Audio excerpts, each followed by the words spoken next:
of torpor, they don't make much noise.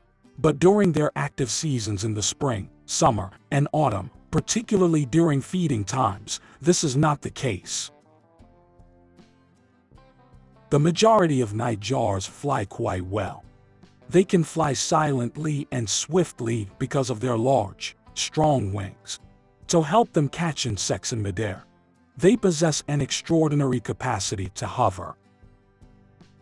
When food is scarce or the weather is cold, certain nightjar species may go into a profound sleep-like state called torpor, which helps them store energy. The only birds with a coon-like feature on the side of their beaks are nightjars. They may be able to identify and capture insects in flight with the aid of this structure. Being nocturnal birds, their activity level is highest throughout the night.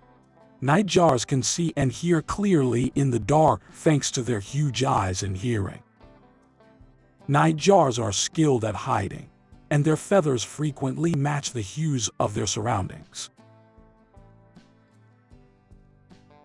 Since nightjars spend much of their time in trees or on the ground, they have short legs. A translucent membrane known as the third eyelid shields the eyes of certain nightjars from dust and other particles. Among the rare bird species capable of reverse flight is the nightjar. This aids in their ability to elude predators and capture insects that are flying in the other direction.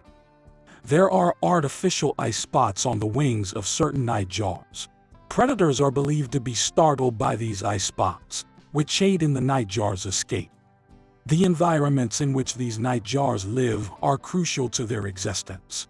Insect populations may be pests in forests and agriculture. Thus, it helps to control them. Nightjars can eat huge insects whole, thanks to their enormous mouth opening.